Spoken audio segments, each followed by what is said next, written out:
Hello बच्चों, आज हम जानने वाले हैं कि प्रोबायोटिक्स एंड प्रीबायोटिक्स में क्या डिफरेंस होता है।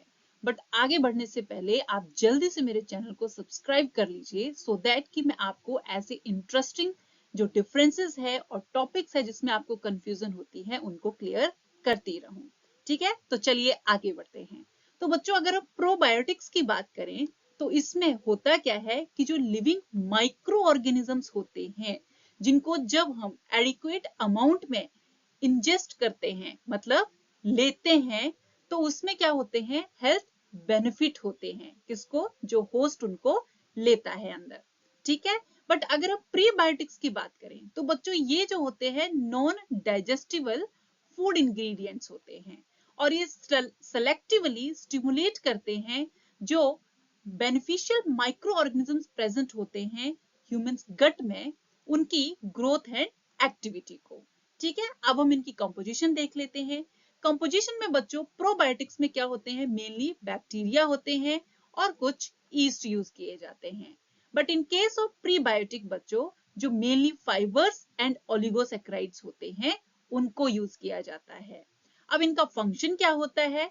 तो बच्चों जो प्रोबायोटिक्स में होता क्या है कि ये बेनिफिशियल माइक्रोब्स जो होते हैं वो इंटेस्टाइन में पहुंचते हैं, जबकि प्रीबायोटिक के केस में क्या होता है, जो ये बेनिफिशियल माइक्रोब्स होते हैं जो ऑलरेडी हमारी गट में प्रेजेंट होते हैं उनके लिए फूड या फिर सबस्ट्रेट प्रोवाइड करते हैं उनकी नरिशमेंट के लिए। अब इनकी साइट ऑफ एक्शन देख लेते हैं। तो प्रोबायोटिक्स जो होते हैं बच्चों वो मेनली कॉलन में एक्ट करते हैं, जो इंटेस्टाइनल ट्रैक होता है वहां पर। और जो प्रीबायोटिक्स होते हैं बच्चों वो भी कॉलन में ही एक्ट करते हैं। व्हाई? क्योंकि जो बेनिफिशियल माइक्रो ऑर्गेनिजम्स होते हैं हमारे गट में वो कहाँ प्रेजेंट होते हैं? इंटेस्टाइनल ट्रैक में। राइट, वहां पर जो माइक्रोब्स होते हैं उनको क्या करते हैं, फर्मेंट करते हैं अपनी ग्रोथ के लिए। नेक्स्ट आ जाते हैं डाइजेस्टिबिलिटी बाय ह्यूमंस। तो बच्चे जो प्रोबायोटिक्स होते हैं वो सरवाइव कर जाते हैं डाइजेशन को और रीच करते हैं कहां पर? जो इंटेस्टाइन होती है, स्मॉल इंटेस्टाइन। राइट, तो उसमें अलाइव होते हैं ये। और जो प्रीबायोटिक्स होते हैं बच्चों ये नॉन डाइजेस्टेड होते हैं। जैसे मैंने बोला कि प्रीबायोटिक्स नॉन डाइजेस्टिबल होते हैं, नॉन डाइजेस्टिबल फूड इंग्रेडिएंट्स होते हैं। तो बेसिकली जो ह्यूमन डाइजेस्टिव एंजाइम्स होते हैं इनको डाइजेस्ट नहीं करते हैं और ये डायरेक्ट कहाँ पहुंचते हैं? इंटेस्टाइन में पहुंचते हैं और वहां पर जो माइक्रो ऑर्गेनिजम्स होते हैं उन्हें अपनी नरिशमेंट के लिए यूज करते हैं।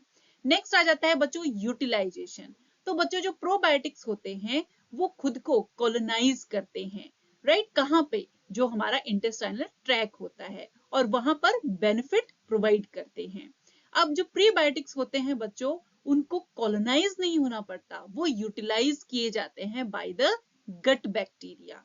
अब इनका मेन रोल क्या होता है बच्चों? तो जो प्रोबायोटिक्स होते हैं वो इंप्रूव करते हैं किसको? जो माइक्रोबियल बैलेंस होता है गट का, उसे। जबकि जो प्रीबायोटिक्स होते हैं वो जो एग्जिस्टिंग बेनिफिशियल बैक्टीरिया होते हैं उनकी ग्रोथ को प्रमोट करता है। राइट, अब कॉमन माइक्रो ऑर्गेनिजम्स कौन से यूज किए जाते हैं? तो इन केस ऑफ प्रोबायोटिक्स बच्चों जो लैक्टोबैसिलस होता है या फिर बायोफिटोबैक्टीरियम होते हैं ये यूज किए जाते हैं। इन केस ऑफ प्रीबायोटिक्स बच्चों जैसे मैंने बताया आपको, इसमें माइक्रोब्स यूज नहीं होते हैं, इसमें फूड इंग्रेडिएंट्स यूज होते हैं जो नॉन डाइजेस्टिबल होते हैं, तो इसमें कोई भी माइक्रोब्स प्रेजेंट नहीं होते हैं। कॉमन कंपाउंड्स क्या होते हैं? तो ये लाइव माइक्रोबियल कल्चर्स होते हैं। इन केस ऑफ प्रीबायोटिक्स बच्चों इनुलिन यूज किया जाता है, जो फ्रक्टोज ओलिगोसैकेराइड होता है उसे यूज किया जाता है, गैलेक्टोज ओलिगोसैकेराइड को यूज किया जाता है या फिर रेजिस्टेंट स्टार्च को यूज किया जाता है। फूड सोर्सेस क्या हैं, किससे ये हमें मिल सकते हैं? तो बच्चों जो प्रोबायोटिक्स हैं हमें मिलते हैं दही से, कर्ड, योगर्ट, कैफीर या फिर फर्मेंटेड मिल्क जो होता है उससे।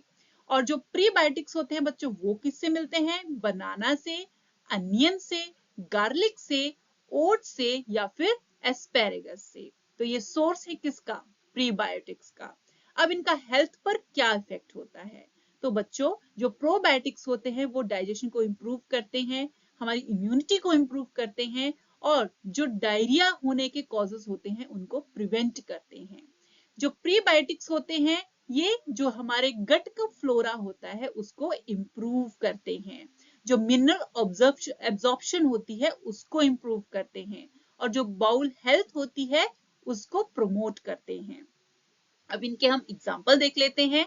एग्जाम्पल में बच्चों आ जाता है प्रोबायोटिक योगर्ट, जो याकुल्ट आप क्या करते हो, खाते हो, पीते हो, सॉरी, उसमें क्या होते हैं, प्रोबायोटिक्स होते हैं, लिविंग माइक्रो ऑर्गेनिजम्स होते हैं। प्रीबायोटिक्स में आपका आ जाता है बच्चों हाई फाइबर प्रीबायोटिक सीरियल्स जो हम इंजेस्ट करते हैं, तो उसमें क्या होते हैं आपके नॉन डाइजेस्टिबल फूड इंग्रेडिएंट्स होते हैं, जो जो हमारे गट का माइक्रोब्स होते हैं उनको नॉरिश करते हैं। तो ये था डिफरेंस किसके बीच में, प्रोबायोटिक एंड प्रीबायोटिक्स के बीच में। Thank you.